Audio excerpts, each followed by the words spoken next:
when the Islamic State province of West Africa, also a faction of the Boko Haram, started raining down bombs, started raining down guns. They destroyed the headquarters of the Red Cross Society. There are so many rumors that is around this bombardment. So many military vehicles were burned down. Up till now, we have not been able to ascertain the casualties. But there are so... Hello, welcome to this channel. There is this video I came across and I would like us to watch it together. But before we do that, please, if you have not subscribed to this channel, please go ahead and do that. Click on the subscribe button and turn on your notification bell to keep being part of this. Then as you watch, do not forget to react and also drop your comments in the comment section. Good afternoon, everyone. Thanks for joining me in this video.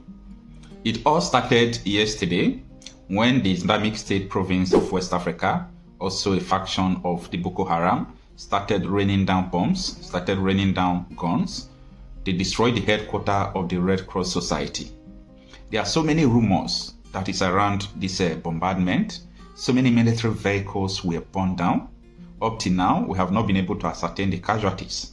But there are so many rumors surrounding the issue of the attack on Red Cross Society. Now, the question is coming, and Red Cross Society has a lot of questions to answer, like, what is the relationship they had with all these Boko Haram ISWAP? Do they stop funding them? Anyway, that is something that is coming very soon. But the ISWAP terrorists claim they attacked Red Cross Society headquarters in Borno, raised several military vehicles. You see, the ability of these terrorists to claim responsibility is something that is alarming. You know, after they have carried out an attack, maybe the military or the Nigerian intelligence, they might be thinking, who did this? Then these people will come out. They have their own television, okay? They have their own television and they will post it. Just imagine the film where they are burning military vehicles, the film where they are burning down Red Cross Society. These people are not giving up on their claim on Nigeria. Remember yesterday that they vowed that they are going to defeat the Nigerian system, that they are going to claim Nigeria as their own inheritance. Yes, that was what ISWAP said. They said they are going to make sure that Nigeria will obey the Islamic law. You can go and fact check what I'm saying. Now, this is one of the reasons why somebody like me always believe that there is nothing that will make Nigeria to work again. That is why someone like me always believe that the earlier the better Nigeria go on their separate ways in peace, either through referendum or through everything. That is just the best way for everyone. Because we cannot be folding our hands every day you hear about terror attack. And the government of the federation, that one is not their main business, okay? Anytime you see terror attack, the government is not moved by all those things. So, but once the civilian want to revolt against the government, once there is a civil disobedience, even ordinary sit at home, you will see they will deploy military, do all sort of things. But you will see the terrorists doing all sort of things, raising down, military camps, military barracks. They used Rome the other day, but they are not talking about it. They are not even interested. So these are the things that is bringing puzzle to a lot of people who reason. Okay, if you reason, you must be having a lot of puzzle concerning what is going on in Nigeria, because everything is just terrifying and is showing that the government are responsible for everything going on. Now, China reporters reported that ISWAP terrorists claimed they attacked Red Cross headquarters in Borno, raised several military vehicles. What happened? The Islamic State-backed faction of Boko Haram, the Islamic State West African Province, ISWAP, formerly known as Jamaat al-Sunnah Nidawa wa Jihad, has claimed that its fighters attacked an office of the International Committee of the Red Cross Society in Borno State. ISWAP disclosed this in a statement seen by Sahara reporters. The terror group claimed it attacked the Red Cross headquarters in Monguno on Wednesday. Meanwhile, military sources confirmed to Sahara reporters that though an international non-governmental organization office was ransacked by the group, the property wasn't being used by ICRC as claimed. Yes, it was an office complex used by an NGO but not Red Cross.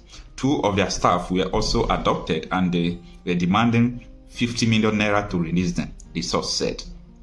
The source added that the terrorists razed many buildings and some military operational vehicles during the attack that lasted for over 2 hours without repair.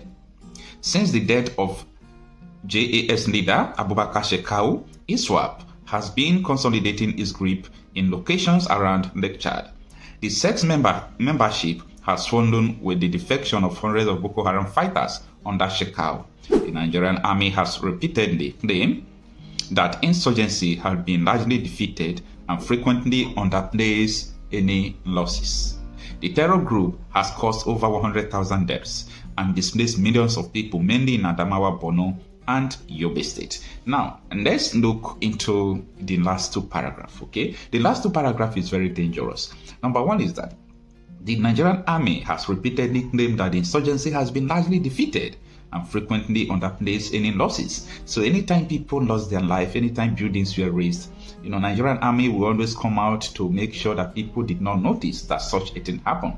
So this has been the issue. It's a very, a grievous issue. Okay, it's a very, very bad thing that when your people are dying, it doesn't mean nobody will kill you for accepting the reality. Don't hide the reality. If people are dying, always come out to say that yes, people died. So when the military underplays losses, it gives those people who are perpetrating all this act, power to do more because they want people to know that they are doing it. It is very dangerous. Now, the terror group, the last paragraph says that the terror group have caused over 100,000 deaths and displaced millions of people, mainly in Adamawa, Borno, and Yobe State. Do you know what it means to have lost 100,000 people?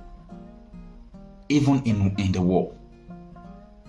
It is very difficult to lose people nowadays in the war. Talking less of 100,000 people. And everybody is just, downplaying the negative effect of all these people. Why they are focusing on people who are agitating for their fundamental human rights. And if we continue to downplay all these things, tell me what could be the future of people who are coming before us. These are the reasons why I believe that the disintegration of Nigeria is going to be the solution. Because I am just talking about what happened in Borno State yesterday. What about what happened in your own village, in your farms, everywhere? This issue is holistic. Everywhere is under siege. It's either through their proxies, kidnapping, where they raise funds to buy all these ammunition, bombs, and all those things. These people have a government.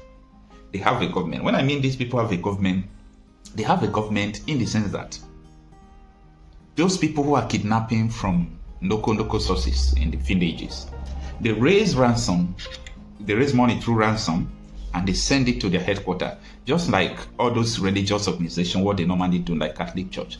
Catholic Church from parishes, they raise money to region. From region, they raise money to diocese. From diocese, they raise money to province. From province, they raise money to their center of the country or the country. Okay? Then the cardinal will now send it to Rome. You understand? So it enriches Rome. It enriches the Pope from the grassroots, even from people who don't have anything. So these people are in the bush suffering. They raise ransom and they send it to their headquarters. They send it to all these people who are ransacking the villages doing all these things. This is what you must understand. This is what is going on. And people should not take all these things lightly. Everything going on did not start in this way. Everything going on today didn't start in this way. I remember that the issue of this kidnapping that is now holistic, that is troubling everybody, started during the presidential election. These people, first of all, came during COVID, and most of them started claiming that they want to help you to farm. They started going to the farms and so on and so forth. But before you know, they started advancing after knowing rules and all cronies in the villages. They started kidnapping. And here we are today. We are at the mercy of kidnappers and so on and so forth. Well, everybody must not share the same ideology with me.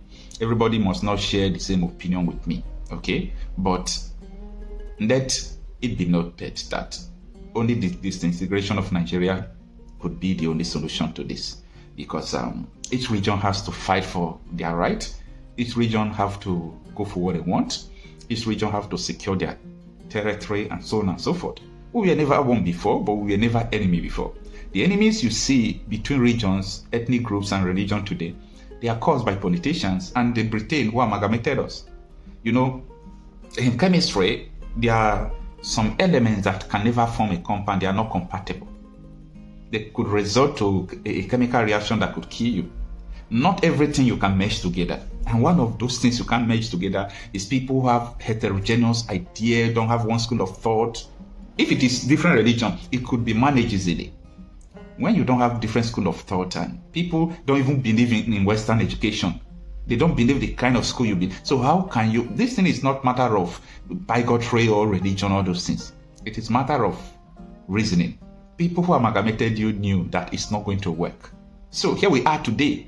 We all are just moving our face up and down as if we don't know where the problem started. You know, when you know the problem, the causes of the problem you are facing, I think you are very far, away from impossibility, meaning you are close to the solution.